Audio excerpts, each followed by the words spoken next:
You're listening to the Super League pod, coming up on episode 118 of your favourite Rugby League podcast. We've got all your feedback and shout-outs, news from around the world of Rugby League. We look backwards and forwards around all the fixtures that matter in Northern Hemisphere rugby competition. And we welcome yet another podcast baby to the fold, as well as taking a long, hard look at the general state of Mark's dermatology. Strap yourselves in, kids. It's time for your podcast, the Super League pod.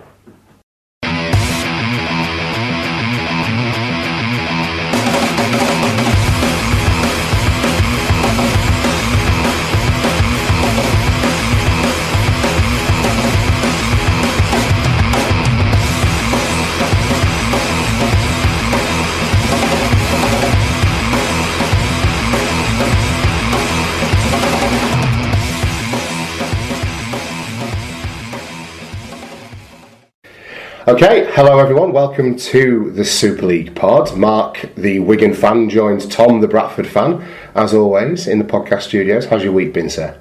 Yeah, it's been decent, it's been fairly okay. Am I lying? It's been busy at work, Yeah, and then... am I lying? I don't know, are you lying? I can't remember. If you don't know, you're lying. Sometimes you just say you're alright, don't you, when you don't know for sure. That's what you're supposed to do. I've got a mate at work who absolutely doesn't. Chris from my office comes in, and I don't want to, because I get there earlier than everyone. I sit down at my computer and I like the early part of the day to be a time for coffee and quiet reflection. Maybe read the news, maybe catch up on some forums and just ease my way in. And Chris will arrive. Now Chris is about my dad's age. And there's always something wrong. So, "Hiya Chris, you're right," isn't greeted with the traditional, "yes, not bad," which is what you're supposed to say when someone asks you if you are all right. What actually happens is he gives me the litany of semi-shit, semi-not something you would want to whinge about bullshit that's happened to him in the 8 hours since I last saw him. So, "Oh, my shoulder hurts, oh, I had a bad night's sleep, oh, fucking hell, this and that." Just and there's a lot of roadworks around our neck of the woods at the moment, so I'm sure that's been on the agenda. Exactly. So, no, it's good. But even if you aren't all right, mate, you're at least, sticking to what you're supposed to do. So are you all right? I had a nice weekend. Good man. Friday I watched the rugby, Saturday I had to work, and then... You had to go to work on Saturday? Yeah, and then Sunday I spent the day with the wife, doing a bit of walking around. Yeah. Where did you get to? Silverdale we were. Lovely. In the sort of north end of Lancashire. Almost Cumbria. Area of outstanding natural beauty. It is. That's where we were. How about yourself? Fabulous. Normal work week, no problem there. And then the weekend, similar to yourself, really. Watched the rugby Friday night. Got a preparatory run in on Saturday, building up for next weekend, along with some bike work as well. So that's looking good. I'm feeling tip-top. I've been really taking care of myself since Wigan, so I'm hoping to shave, 67 minutes off my time for Wigan. That's the ambition, that's the target. I'm really going to have a push at it. But I mean, as a percentage, that's not a massive It's a big deal, that. improvement. But that'd be amazing. I'll be dead pleased if I can do. So I'm taking it really seriously. So that's kind of really kept me off like going out on the ale and stuff, because I've really tried to just keep going, keep being sensible for a few days. So it's just been prep for that, really. What are you laughing at? I'm just thinking you're keeping sensible, but the last message I got from you this morning was, are we going to Live and Beer Festival then? Well, yeah, we can still go to Live and Beer. Mark, that's not till the end of October, and there's certain things that you should always do. And then, Live and Beer Festival for me is as important as things like Christmas.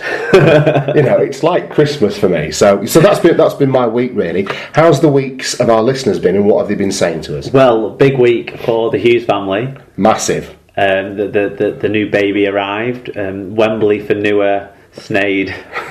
For Newer. I believe. Poor kid. Do we actually know? We think it's Lucy, don't we? We think it's Lucy. We had a better idea about this a couple of days ago, didn't we? But we both seem to have lost any surety that we had about it. So we're going with Lucy Hughes. But either way, congratulations and mother and baby, and everyone seems to be doing good. So that's great news. It's fantastic. Can we claim Lucy as a podcast baby, do you think? Well, she was conceived and born during the podcast. During the reign of Super League Pod. We can't assume they were listening to Super League Pod at the time, but the baby will have listened to a lot of Super League Pod so far. That would be a great study. Developing. If you were to do a study on the men who listen to Super League Pod versus the men that don't, who are in a position to have children, and then we could compare the virility and of these two groups of men, we could very easily find out whether or not Super League Pod puts lead in your pencil. And then we've got a tagline forever, haven't we? Ask Dr. Bob. I'm sure he'll have to refer us to one of his other specialist friends, but no, congratulations. Yes, absolutely. Congratulations. It's tremendous news and we were really glad to hear about it. And of course, we hope the mother and baby are doing well. Yes. Fabulous. Away from joyous births, what have we got? Well, we're going to start with talking about the SLPies because we talked about them in last week's feedback. Yes. And we asked for people's views on whether we should run it as a short list with an option or just any old option will do. And the barely overwhelming response has been in do most of the work for us, please, lads. So Tyler Caspan said, Mark. Yeah, all right, yeah. Do you know what? You say something and know that it's going to get picked up on. I did that just then. Tyler Caspan said, short list of 3 plus other for me, guys, please. Colin Render said, short list plus other option is the better option. And Sean Orton said shortlist gets my vote. Dr. Bob agreed with Sean. He said we could get a range of suggestions offered up front to aid you though. Yes, we could. That would mean more work. Yeah. That would actually mean having phase. to go through the nomination phase. Yeah. Whereas I think what might be a good idea is me and you pencil in a night at the pub where we get a notepad out maybe and come up with a few suggestions. Like I've got my ideas, but I don't want it obviously to be all. No, we can both go through it ourselves and debate it and then put it out. Yeah, that sounds like a great idea. We'll plan that later on.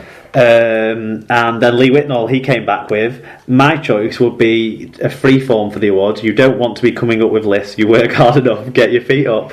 But we did a poll. Cheers, Lee. Appreciate it, mate. we did a poll off the back of that. 72% came out in favour of the shortlist plus other option, whereas 28% came out with freeform only. So looks like we're going with a shortlist or other. My thought is a 4-person shortlist because when we do our stats roundup, I don't know how we landed on 4, but we did some point 2 years ago, 2.5 years ago. So we do 4 people's stats, don't we? A maximum of, and so I think we have 4 and then other. Sounds good. Like it. That's good. Okay. And of course we go to the pub and talk rugby league, so I'm all for that. Right. Who's next? Wally Frogmore got in touch. He said, yes, you nailed it when you brought up the advantage regarding the free play. If someone runs 90 metres to make an error, they just bring the ball back to the original infringement. I know it's made to make the game exciting, but I just don't get it. I also understand this subject will be obsolete by the time you read this for the next episode. Just had to pipe up. It's always good to hear from you, Walls. We asked for people to get in touch about the rules, so there you go. I don't know what's hard to get. I find it harder to get when advantage doesn't exist, which is what this gets rid of. Yeah. Tyler Casfan, he said nearly 3 hours this week, that was the show. He said Rugby League news, views, reviews and lots of listener interaction, the best podcast around. It's very kind, and there are a lot of podcasts around. Yes, definitely, so that's nice words from Tyler. And Andy Barden on a similar theme said, awesome, as I now have to drive to work, I get to listen to the best Rugby League podcast going. Another good podcast this week. Good to hear your input on the Ironman RL. Due to their move, I now have a local Rugby League tie. That's fantastic. Season ticket holder Andy, the electric gigolo himself. Get him in there. Get him in the squad. Yeah. Do you know what? He's a fit lad. He could probably, the way that South Wales have played at times this year, could probably get a play. Modern tackling techniques involve a lot of wrestling. There you go. He can. If anything, they can get him as a consultant in the wrestle techniques. Anyway. What I don't think you'd be able to do is to take the padding off the posts and then start smashing people's heads into it while the referee's not looking, which is what I'm led to believe occurs in wrestling. Right. Okay. Maybe traditional wrestling techniques. He's not allowed to go in the. Because he was like a wrestler and smash it over people's heads. Because he wasn't like Greco-Roman and Olympic wrestling. He was like WWF wrestling, wasn't he? Yeah. So no chairs. Yeah, he wore tables, costumes and stuff. No ladders. And had nicknames. Yeah, I'm so jealous. Mark at Wilco2205 trying to catch one of the last 2 shows, but it looks like they've been deleted from Spreaker. Are they available elsewhere? Well, therein lies a tale. Yes, they are available elsewhere, but not in easily digestible one solid show. You have to get them in little bits and bobs, but the show uploads to YouTube as well, so probably from about quarter of the way through this year, the shows will be up on YouTube, the old shows. Spreaker, we don't have a lot of storage space with our free account because we, don't get paid to do this. Yes, exactly. So there you go. If you do miss any shows and they've gone off Spreaker before or iTunes before you get to them, then the way to go is YouTube, as Mark found out and helped confirm that it does work. They are there. Yeah. 15-minute segments. So it might even make it better because some people could just miss the Wigan game segment, sadly. They don't like. Alan Walker, he said, basketball has different rules. Well, the NBA is different. That's right, yeah. But yeah, unified rules is a no-brainer. The NRL is like the NBA, though. I suppose that it means more self-important than...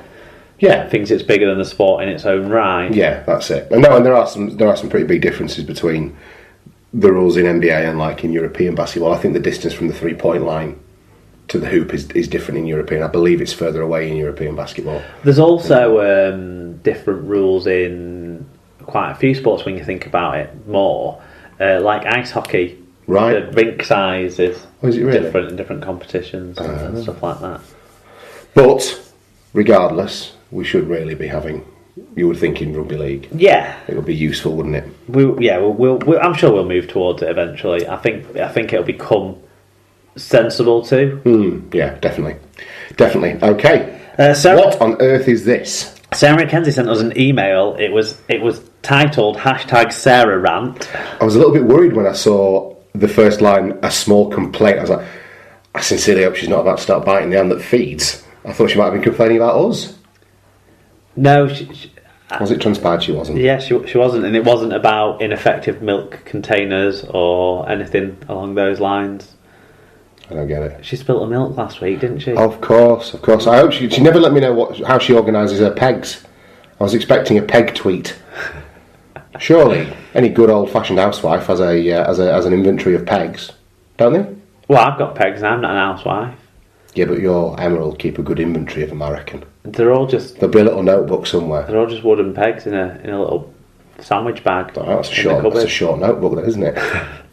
Anyway, she says, when we arrived at Wakefield, we were forced to walk around the ground to stand down the side in the well. We've been there, haven't we? I think that all fans, whether home or away, should have the opportunity to be undercover. Why should away fans pay the same as, or even more than, home fans and be exposed to the elements? Secondly, the view from the well at Wakefield is so restricted that you can't see the far end. I thought I would watch it on the screen when I couldn't see the other end of the pitch, but the screen was so obstructed by the masses of cables that it was impossible to make out where the ball was. Down in the well, every time the play was near us, it was impossible to see as the angle was obstructed by the cameramen filming, so it was a complete no-win situation. Finally, the lighting was so poor that I had to use the backlight on my Kindle as I couldn't read it. I do feel that if Wakefield had... Hang on, she's taking a Kindle with her. What are you going to do at half-time? Well, heaven forbid you talk to someone. Well, Mr. Mackenzie might be getting the pies and pints in. Hey, yeah, and there's a queue at Wakefield as well. Do you remember? Everywhere. Well, yeah. Well, I bet there can't be much of a queue. There's only 3,000 on. Anyway, I do feel that if Wakefield have any intention of staying at Bellevue, they must address things. There comes a time when certain stadia are outdated. Yeah, I'll take the last point. That is very true. There is a little bit down the side, but that's covered, isn't there? Right down by the corner. Yeah, you've got to go right to the far end, haven't you? You could have gone and stood there. But you're not exactly... But you're a long way away still, then, aren't you? And does it still work that you can pay an extra £1 to go in the stand where the seats are? I don't know. My first ever visit to Bellevue was 15 years ago, maybe, or so. And we went in the ground, and it was 2002. It was 14 years ago. It was the week after. It was the rearranged game from a Challenge Cup situation or something. Right. Where we played Wakefield midweek. It was on, I think, a Tuesday or Wednesday night, and it was chucking it down. Right. And so we got in, and then we saw the little, like a second turnstile to get into the stand, the wooden stand bit. And Liam was like, "Well, it's pissing down. Shall we pay the extra £1 and go and sit down?" And yeah, we did. I mean, you can't see any kicks that go up at all. But we went and sat in there for the game. Yeah, to get out of the rain. Fair enough. Well, it doesn't sound like Sarah had the best time, and judging by what was on show there as a rugby league spectacle. She might have spent most of the first half reading the Kindle. Yeah, exactly. I suppose you need charging up. But I think Wakefield are trying to do something about it in terms of this